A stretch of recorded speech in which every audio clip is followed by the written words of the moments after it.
ಹೌದು. ಅವಾಗ ಕೊಟ್ಟರು, ಇವತ್ತು ತೊಗೊಂಡ್ರು.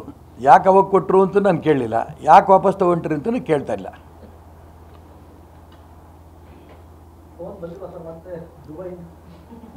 ನೋಡೋಣ, ಬಂದ ನಿಮ್ಮ ಹತ್ರ ಹೇಳಿದ ಇನ್ಯಾರಿಗೆ ಹೇಳಿ, ನೀವು ಕಾಯ್ತಾ ಇದ್ದೀರಿ ಬರಲಿ ಅಂತ.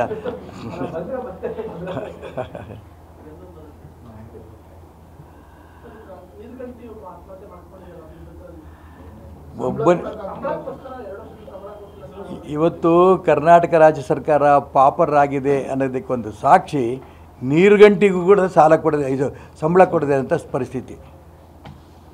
ಈಗಾಗಲೇ ಇವತ್ತು ಇನ್ನೊಂದು ನೋಡಿದ್ವಿ ನಾವು, ಕಿರಣ್ ಮಜುಮ್ದಾರ್ ಅವರು ಅವರೇ ಸುಮಾರು ಒಂದು 15 ರಸ್ತೆಗಳಿಗೆ ಖಾಸಗಿ ದುಡ್ಡಿಂದ ರಸ್ತೆಗಳು ನಾನು ಮಾಡಿಸ್ತೀನಿ.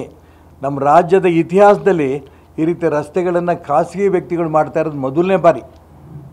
ಇಷ್ಟು ದುಸ್ಥಿತಿ ಬಂದಿದೆ.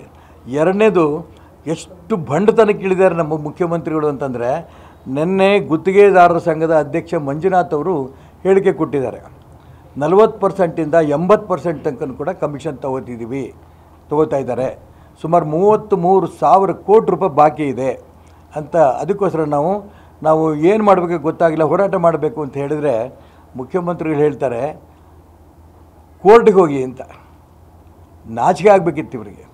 ಯಾಕೆಂತಂದರೆ ಕಾಂಟ್ರಾಕ್ಟರು ಕೆಲಸ ಮಾಡಿರೋನ ದುಡ್ಡು ಕೊಡೋಕ್ಕೆ ಯೋಗ್ಯತೆ ಇಲ್ಲ, ಕಮಿಷನ್ ತೊಗೋತಿದ್ದಾರೆ ಅಂತಂದರೆ, ಹಿಂದೆ BJP ಸರ್ಕಾರದಲ್ಲಿ ಕಮಿಷನ್ ತೊಗೋತಾರೆ ಅಂತ ಅಂದ್ಕೊಂಡು ಇಡೀ ರಾಜ್ಯದ ದೊಡ್ಡ ಹೋರಾಟಗಳು ಮಾಡಿದ್ರು. ಆದರೆ ಈಗ ಯಾಕೆ ಆ ಕಡೆ ಎಷ್ಟು ತಾತ್ಸಾರ ಮಾಡ್ತಿರೋ ಗೊತ್ತಿಲ್ಲ.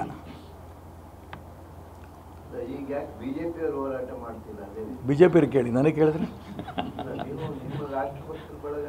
ನಾವು ಮಾಡಿದ್ದೀವಿ.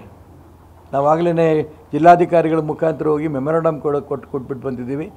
ಇನ್ನೂ ಬರೋಂಥ ದಿನ ಇನ್ನೂ ಹೆಚ್ಚಿನ ಹೋರಾಟ ಮಾಡಬೇಕನ್ನೋ ಪರಿಸ್ಥಿತಿ ಬಂದರೆ ಮಾಡ್ತೀವಿ.